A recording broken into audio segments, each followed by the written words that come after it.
10 साल की लड़की ने पीएम मोदी को लेकर क्या भविष्यवाणी की, जिसे सुनकर पूरा भारत सहम गया।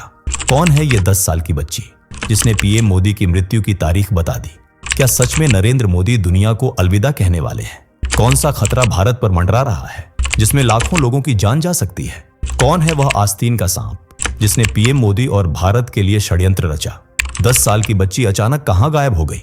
क्या है इसका नरेंद्र मोदी से नाता? चलिए इस हैरान कर देने वाली वीडियो का सच जानते हैं। लेकिन वीडियो में आगे बढ़ें उससे पहले वीडियो को लाइक और चैनल को सब्सक्राइब जरूर कर लीजिए। दुनिया में अब तक ऐसे भविष्यवक्ता रहे हैं जिन्होंने अपने अपार ज्ञान, दिव्य दृष्टि और सूझबूझ से भविष्य के गर्भ में झांककर होने वाली घटनाओं का पहले ही खुलासा कर दुनिया को खतरे से सचेत किया है। इनमें ओडिशा के संत अच्युतानंद दास, फ्रांस के नास्त्रेदमस, बुल्गारिया की बाबा वेंगा और भी कई महान भविष्यवक्ता शामिल हैं जिन्होंने अपनी पक्की उम्र में अनेकों भविष्यवाणियां की हैं। लेकिन अब तक की सबसे कम उम्र की जो भविष्यवक्ता मानी जा रही है वह है एक 10 साल की बच्ची जिसने भारत की कमान संभालने वाले पीएम मोदी की मृत्यु की तिथि का राज उजागर किया है, जिसे सुनकर आप भी दंग रह जाएंगे। दरअसल एक रोज इस दिल्ली के रिमझिम मौसम के बीच सर्द हवा को महसूस करते हुए पीएम मोदी अपने आवास में बैठे थे। तभी उनके मन में स्कूल के बच्चों से मिलने की इच्छा जाग उठी और उन्होंने दिल्ली के ही एक स्कूल में जाने का मन बना लिया। स्कूल की इस यात्रा का मकसद न तो कोई स्कूल फंक्शन अटेंड करना था और न ही पब्लिसिटी गेन करना।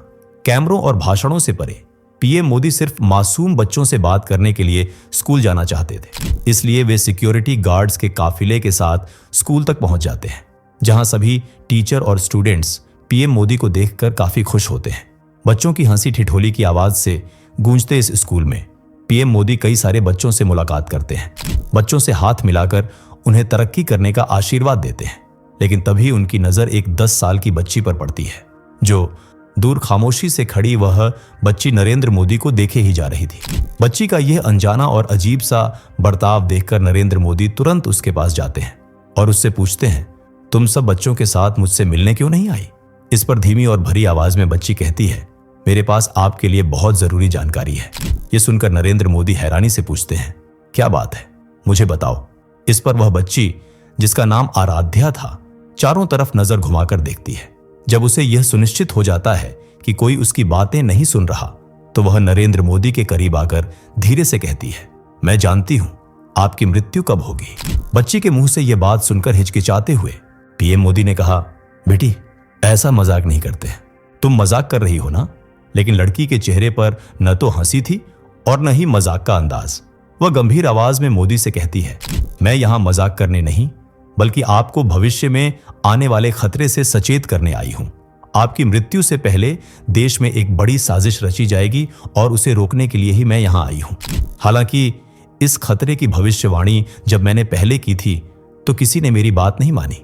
यह सब सुनकर नरेंद्र मोदी एकदम खामोश हो गए, मानो उनके पास कहने के लिए लफ्ज ही ना हो। उन्हें समझ नहीं आ रहा था कि 10 साल की बच्ची इतनी बड़ी बड़ी बातें कैसे कर सकती है और कौन है यह जो भविष्य के खतरे को जानती है। यही सब सोचते सोचते नरेंद्र मोदी के चेहरे से मुस्कुराहट गायब हो जाती है और वे आराध्या से एक कमरे में चलने को कहते हैं ताकि उससे साजिश के बारे में पूछताछ कर सके। पीएम मोदी की बात मानकर आराध्या एक क्लासरूम में जाकर उनके साथ बैठ जाती है। यह कमरा गंभीर चिंताओं और साजिश के डर से खामोश था। वहीं बाहर बच्चों की हंसी और घंटी की आवाज गूंज रही थी। पीएम मोदी चुप्पी तोड़ते हुए आराध्या से पूछते हैं, तुम्हें यह सब किसी ने सिखाया समझाया है या फिर तुमने कोई सपना देखा है? इस पर आराध्या कहती है, यह सब मैंने अपने पिछले जन्म में देखा था। पिछले जन्म का नाम सुनकर पीएम मोदी की बेचैनी और बढ़ जाती है। लेकिन वे जानते थे कि 10 साल की बच्ची इतना साफ झूठ बिना झिझके और बिना अटके नहीं बोल सकती। उसकी बातों में सच्चाई है। इसलिए वे गहरी सांस भरते हुए कहते हैं, पिछले जन्म का क्या मतलब है?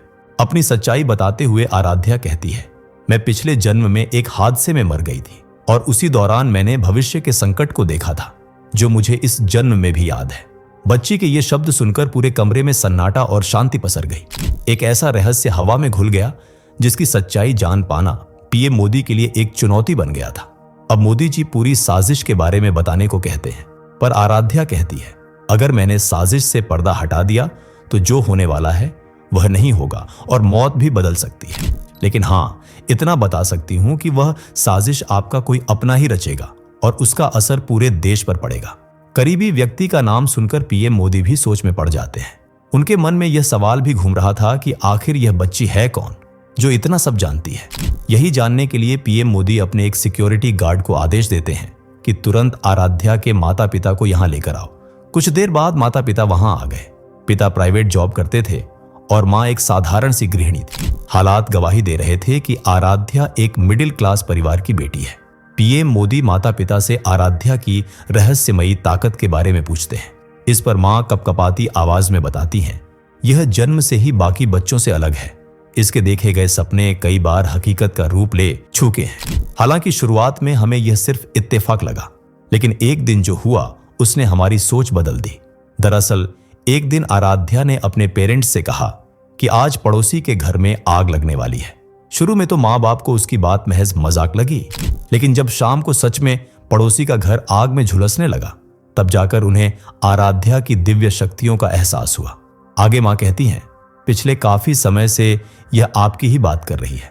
कहती है, मोदी जी ने अगर एक फैसला लेने से पहले सोच विचार नहीं किया तो आपकी जान को खतरा हो सकता है। यह सुनकर नरेंद्र मोदी आराध्या को देखते हैं, जिसकी नजरें उन्हीं पर टिकी थीं।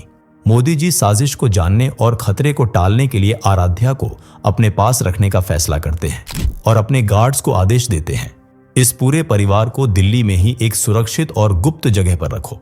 तभी वहां पीएम मोदी का सबसे खास और भरोसेमंद अधिकारी भागता हुआ आता है और घबराहट में मोदी जी को बताता है कि इस लड़की का नाम एक केस फाइल में मिला है। सबूत के तौर पर अधिकारी एक फाइल निकालता है जिस पर लिखा था ऑपरेशन शेडो। इस फाइल को दिखाते हुए अधिकारी बताता है कि इस 12 साल पुरानी फाइल में दर्ज एक केस में एक 10 साल की लड़की की मौत हो गई थी, जिसका नाम आराध्या था।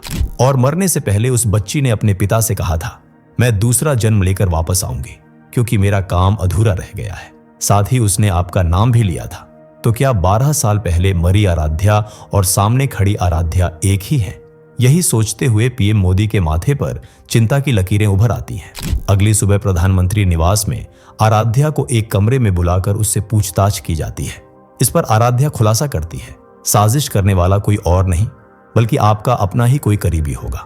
इस साजिश में न सिर्फ आपकी जान जा सकती है बल्कि लाखों भारतीयों की जान पर भी खतरा मंडरा रहा है। यह सुनकर पीएम मोदी के तो जैसे पैरों तले जमीन ही खिसक गई। लेकिन एक सवाल अब भी उन्हें अंदर ही अंदर परेशान कर रहा था, आखिर वह आस्तीन का सांप कौन है और यह हमला कब, कैसे और कहां होगा?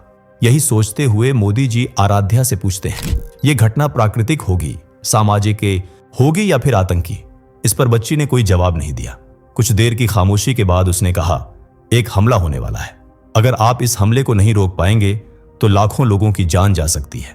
अपने देश के भाई बहनों पर मंडराते इस खतरे को देखते हुए नरेंद्र मोदी तुरंत अपने इंटेलिजेंस चीफ रोहन को बुलाते हैं और उसे आदेश देते हैं कि आसपास मौजूद मंत्री, नेता, गार्ड्स, हर किसी की गहराई से जांच की जाए। सभी रिकॉर्ड्स, सीसीटीवी फुटेज और फाइलें खंगालने के बाद रोहन एक फाइल लेकर मोदी जी के पास आता है जो उनके विश्वसनीय सिक्योरिटी अफसर विक्रम की थी। फाइल में लिखा था कि विक्रम के अकाउंट में गुप्त रूप से पैसे आए हैं और कॉल्स भी एंटी नेशनल नंबर से किए गए थे। लेकिन क्या यह सब विक्रम ही कर रहा था या फिर उसे फंसाने की कोई साजिश थी?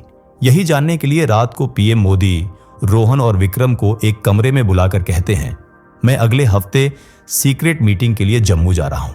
हालांकि यह एक फेक न्यूज थी जिसके जरिए पीएम मोदी यह देखना चाहते थे कि विक्रम इस खबर को लीक करता है या नहीं। और जब विक्रम पर नजर रखी जाती है तो पता चलता है कि एक फॉरेन नंबर पर जम्मू मीटिंग की डिटेल्स भेजी गई, वो भी प्रधानमंत्री आवास से। उस समय वहां सिर्फ विक्रम ही मौजूद था। यह देखकर पीएम मोदी मामले को और गंभीरता से जांचने का फैसला करते हैं। अगले दिन जब वे पूरी सिक्योरिटी के साथ एक पब्लिक इवेंट में जाते हैं तो अचानक वहां फायरिंग हो जाती है। लेकिन विक्रम खुद अपनी जान पर खेलकर पीएम मोदी की हिफाजत करता है और उनकी जान बचा लेता है।